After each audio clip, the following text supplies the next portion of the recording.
Hegel के द्वंद्ववाद के बाद आज हम बात करते हैं कार्ल मार्क्स के द्वंद्वात्मक भौतिकवाद की। कार्ल मार्क्स ने बताया कि द्वंद्वात्मक भौतिकवाद प्राचीन समय में द्वंद्व कैसे होता था, द्वंद्ववाद क्या है। तो उन्होंने बताया कि पहले प्राचीन समय में द्वंद्ववाद बातचीत करना, तर्क वितर्क करना, बातचीत करना, तर्क वितर्क करना, मतलब तर्क वितर्क के दौरान प्रतिवादी द्वारा प्रस्तुत तर्क में विरोधों को बताकर उनका समाधान करके सत्य तक पहुंचने की कला ही द्वंद्ववाद है। बाद में द्वंद्वात्मक प्रणाली का प्रयोग प्राकृतिक घटनाओं को समझने के लिए किया जाने लगा। प्रकृति में विकास, कार्ल मार्क्स ने बताया कि प्रकृति में विकास हमेशा विरोधों के कारण होता है। हीगल का द्वंद्ववाद की बात करें तो हीगल घटना प्रवाह को उत्थान, परिवर्तन और विनाश के क्रम में देखता है। हीगल संसार में प्रत्येक वस्तु की, हीगल बताते हैं कि संसार में प्रत्येक वस्तु की प्रतिवादी वस्तु अवश्य होती है। पहले वाद होता है, फिर प्रतिवाद होता है, दोनों में संघर्ष होता है और उसके बाद संवाद का जन्म होता है। हीगल समाज का विकास व प्रकृति का विकास, हीगल ने बताया कि समाज का विकास और प्रकृति का जो विकास है वो निरपेक्ष विचार से होता है। वस्तु में द्वंद्ववाद के स्थान पर विचारों के द्वंद्ववाद को बैठा दिया। हीगल ने वस्तुओं में द्वंद्ववाद के स्थान पर विचारों के द्वंद्ववाद को महत्व दिया है, लेकिन कार्ल मार्क्स ने इनको दूर किया है। कार्ल मार्क्स कहते हैं कि कार्ल मार्क्स ने कहा कि विचारों को अस्वीकार करना चाहिए। कार्ल मार्क्स विचार को स्वीकार नहीं करते हैं। मार्क्स का कहना है कि हीगल ने भौतिक दुनिया की अवहेलना की है।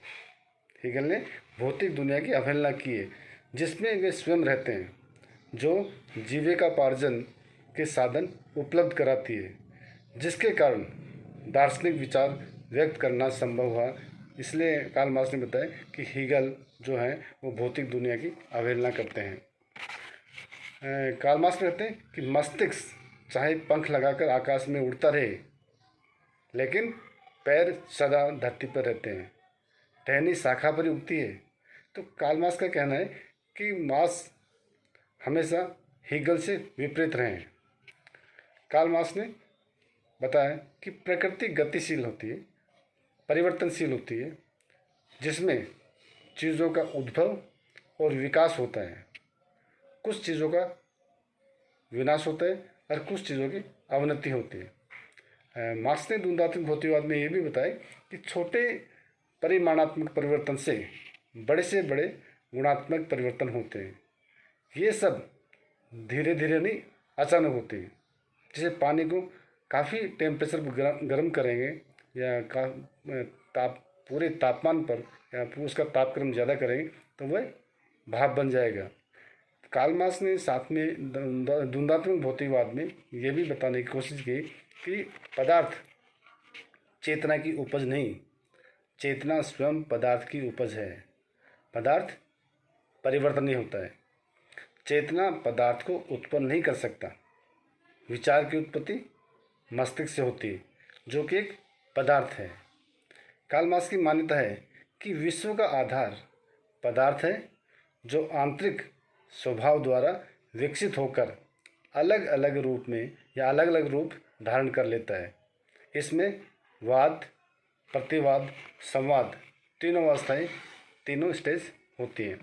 कार्ल मार्क्स ने बताया कि प्रत्येक भौतिक पदार्थ अपने आंतरिक स्वभाव द्वारा ही अपने प्रतिवाद को जन्म देता है। जो परिवर्तन होता है आंतरिक विरोधों के कारण ही होता है। आंतरिक विरोधों के कारण परिवर्तन होता है। जिस भौतिक जगत में हम रह रहे हैं उसमें आंतरिक विरोधों का भी उन्होंने कहीं न कहीं द्वंद्वात्मक भौतिकवाद में जिक्र किया है। कार्ल मार्क्स कहते हैं कि प्रत्येक समाज में दो विरोधी शक्तियाँ होती हैं, एक वाद होता है और दूसरा प्रतिवाद, और ये हमेशा गतिशील रहते हैं। एक दूसरे के साथ तब तक द्वंद्वात्मक अवस्था में रहते हैं जब तक तीसरी अवस्था संवाद उत्पन्न नहीं हो जाए। जैसे बात करें, कार्ल मार्क्स ने बताया कि दास या मालिक जो व्यवस्था थी वो देखे अपन, सामंत या किसान, पूंजीपति या श्रमिक, इन सब में कहीं न कहीं संघर्ष होता है और संघर्ष के कारण ही विकास होता है। कार्ल मार्क्स ने बताया कि द्वंद्वात्मक विकासवाद के अनुसार समाज का सब कुछ प्रगतिशील है, पुराने का विनाश होता है और नवीन का उद्भव होता है। विकास का ये हमेशा विकास का नियम रहा है और पूंजीवाद का स्थान समाजवाद लेगा। कार्ल मार्क्स ने बताया कि संसार में प्रत्येक वस्तु परिवर्तनीय है। इसका कारण किसी भी घटना या वस्तु को अंतिम या शाश्वत मानना भयंकर भूल है। तो कार्ल मार्क्स ने अपना द्वंद्वात्मक भौतिकवाद इस प्रकार बताया कि इसमें हम किस प्रकार से भौतिक जगत की कार्ल मार्क्स ने व्याख्या की है। जिस भौतिक जगत में हम रह रहे हैं उसमें केवल वो पदार्थ को मानते, विचारों को महत्व उन्होंने नहीं दिया। अब बात करते हैं कि कार्ल मार्क्स ने द्वंद्वात्मक जो भौतिकवाद है उसमें द्वंद्वात्मक भौतिकवाद की व्याख्या के कुछ नियम बताए हैं। तो सबसे पहले बात करते हैं कार्ल मार्क्स, वो बताते हैं कि विरोधों में एकता, कि प्रत्येक वस्तु विरोधी तत्वों से बनी होती है, विरोधी होकर भी उनमें एकता प्रदान करती है, एकता बनी रहती है।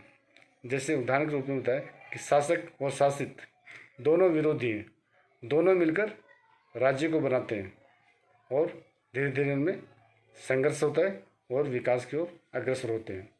अगर संघर्ष नहीं होगा तो विकास रुक जाएगा, एक ही जगह विकास रुक जाएगा, हम आगे विकास नहीं कर पाएंगे। इसलिए विरोधों में एकता भी उन्होंने बताया है। दूसरी बात करते हैं कि वो परिमाणात्मक परिवर्तन से गुणात्मक परिवर्तन में रूपांतरण, विकास का क्रम टेढ़ी मेढ़ी जो रेखा होती है या सर्पिल की तरह होता है। प्रारंभ में विकास परिमाणात्मक होता है, बाद में गुणात्मक होता है। सभी समाजों में ऐसा होता है और ऐसा हमेशा हुआ है। पूंजीवादी व्यवस्था में देखें अपन, मालिक और मजदूर में संघर्ष होते हैं और एक ऐसी अवस्था आती है जहाँ पर मजदूर क्रांति करते हैं और उनमें द्वंद्व देखने को मिलता है। तो सरल प्रक्रिया का एक जटिल होना, यही परिमाणात्मक परिवर्तन से गुणात्मक परिवर्तन होता है। अगले जो नियम बताते हैं वो बताते कि निषेध का नियम, जब तक पुरानी पद्धति से नई पद्धति संघर्ष नहीं करती है तो विकास नहीं होता है। कार्ल मार्क्स ने बताया कि जब तक पुरानी पद्धति से नई पद्धति संघर्ष नहीं करती है तो विकास नहीं होता है। किसी घटना में आंतरिक विकास होता है तो यह उस घटना के निषेध के कारण ही होता है। अंतर विरोध पुराने निषेध को उत्पन्न करते हैं। निषेध की यह प्रक्रिया या यह प्रोसेस, निषेध की यह प्रक्रिया पुरानी वस्तु को पूर्ण रूप से नष्ट करती है और उसमें से बढ़िया वस्तु है उसको ढूंढ निकालने का या श्रेष्ठता को ढूंढ निकालने का प्रयास करती है। विकास का स्वरूप प्रगतिशील होता है। विकास की प्रत्येक ऊंची सीढ़ी नीची सीढ़ी का निषेध करती है। साम्यवाद, दास व्यवस्था, सामंतवाद, पूंजीवाद और उसके बाद में समाजवाद, तो ये निषेध नियमों से बनते हैं। तो ये चीज़ कार्ल मार्क्स ने बताया कि विकास का प्रारूप जो है वो प्रगतिशील है। आगे बताते वो गतिशीलता, कि इसकी प्रकृति ठहरे हुए पानी की तरह नहीं है। इसमें रफ्तार, बहाव, गति आदि होते हैं। स्टालिन जो है वो बताते कि द्वंद्वात्मक प्रणाली उसी को अजय मानती है जो विकासमान हो, जो विकसित हो। संसार की कोई भी वस्तु, घटना स्थायी नहीं है। बालू की कण से लेकर सूर्य तक व्यक्ति का भी आने जाने का क्रम परिवर्तनशील होता रहता है। द्वंद्ववाद के लक्षण की बात करते हैं। कार्ल मार्क्स के द्वंद्वात्मक भौतिकवाद में द्वंद्ववाद के जो लक्षण बताए हैं वो बताएं कि द्वंद्वात्मक भौतिकवाद वस्तुओं को गतिशील मानता है। किसी भी वस्तु में दो तत्व मौजूद होते हैं, एक तो निरंतरता को बनाए रखता है और दूसरा निरंतरता का विरोध करता है। और उसमें संघर्ष होता है और संघर्ष होने के दौरान ही विकास होता है। अगला जो लक्षण बताते हैं वो कहते हैं कि पदार्थ समाज की यथार्थता है। समाज का अंतिम स्वरूप यथार्थ, देखना, सुनना, स्पर्श करना, ये पदार्थ के कारण ही है और अंतिम वास्तविकता भी यही है कि पदार्थ के कारण समाज की यथार्थता बनी हुई है।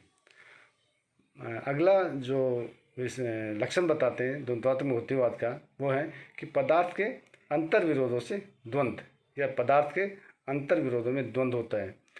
कार्ल मार्क्स ने बताया कि पूंजीवाद में ही पूंजीवाद को नष्ट करने के तत्व मौजूद होते हैं। वैसे ही अगला जो बताते हैं कि विकास का माध्यम संघर्ष बताया उन्होंने कि संघर्ष नहीं होगा तो हम विकास नहीं कर पाएंगे। जिस भौतिक जगत में हम रह रहे हैं उसमें संघर्ष का होना जरूरी है। अगर संघर्ष नहीं करेंगे तो समाज का विकास या भौतिक जगत का विकास नहीं होगा। कार्ल मार्क्स ने बताया कि जिन देशों ने प्रगति की उन्होंने हमेशा संघर्ष को अपनाया और एक विकसित देश के रूप में उभर कर सामने आए।